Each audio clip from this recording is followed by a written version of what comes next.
Hello les amis, je vous retrouve pour une nouvelle vidéo sur le football espagnol et la Liga et je vais vous présenter le match FC Séville contre Rayo Vallecano. C'est un match qui a lieu ce samedi 15 août 2026 à 21h30, un match qui compte pour la première journée du championnat d'Espagne Liga saison 2026-2027. Alors c'est reparti pour une nouvelle saison en Liga. Dans cette vidéo, on va revenir sur les équipes qui composent la Liga avec les grandes règles de ce championnat. On enchaînera par les 10 derniers résultats, toutes compétitions confondues et les stats de ces deux équipes, ce qui nous permettra d'avoir une idée et une tendance à cette rencontre. Alors pour ceux qui souhaitent voir ce match à la télé, sachez que vous pouvez le voir sur DAZN. Et donc les amis, en Liga, on a toujours une poule avec 20 équipes et 38 journées. Les 5 premiers à la fin se qualifieront pour la Ligue des Champions, le 6e pour la Ligue Europa et le 7e pour la Ligue Conférence. Les 3 derniers descendront en deuxième division.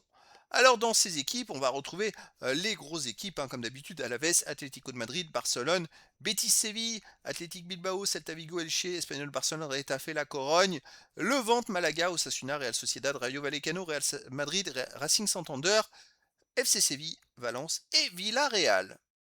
Alors les 10 derniers résultats, toutes compétitions confondues. FC Séville, 5 victoires, 1 nul, 4 défaites, 10 buts marqués, 9 encaissés, plus 1 de différence de but. Le FC Séville a joué 7 matchs amicaux.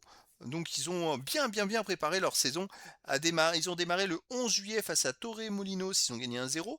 Le 19 juillet, ils ont perdu 1-0 contre Cracovia. Et le 23 juillet, ils ont fait 0-0 contre Cordoba. Ensuite, ils ont battu Ceuta le 26 juillet 2-1.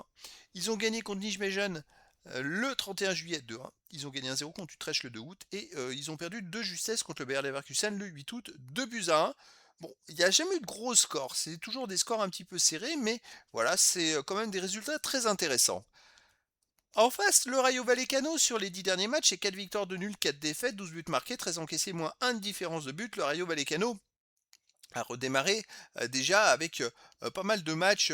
Ils ont joué des matchs amicaux tout simplement. Ils ont joué 4 matchs amicaux et ils ont redémarré un peu plus tard, on va dire, que le FC Séville. Ils ont joué moins de matchs amicaux, 3 matchs de moins, ça fait quand même une grosse différence. Ils ont perdu le 17 juillet contre Hertz 2-1. Ils ont aussi perdu contre Feyenoord 2-1 le 26 juillet. Ils ont battu Charleroi le 1er août 3-2 et ils ont perdu 3-0 contre Ipswich le 8 août. C'est pas des résultats au top alors qu'ils avaient très bien terminé le dernier championnat avec beaucoup de belles performances. Ils avaient, je crois, été jusqu'en finale de la Ligue Conférence, il me semble. Donc ils avaient fait une sacrée saison. C'est vrai que quand on voit les derniers résultats, ils ont perdu en finale de la Ligue Conférence. Donc la C4, ils ont perdu contre Crystal Palace 1-0, ils auraient presque pu avoir un titre. Donc est-ce que ça a mis peut-être un coup au moral de perdre une finale de Coupe d'Europe? Bon, on va voir ce que ça va donner contre FC Séville. Moi, le FC Séville me paraît un peu mieux préparé et je verrais bien une victoire du FC Séville 2-1 face au Rayo Vallecano. Mais après, dans le foot, tout est possible. Et donc, je vous donne rendez-vous ce samedi 15 août 2026 à 21h30 pour le match de football de la première journée du championnat d'Espagne Liga saison 2026-2027. Le FC Séville reçoit le Rayo Vallecano. Voilà les amis, je vous dis à très bientôt pour une nouvelle vidéo.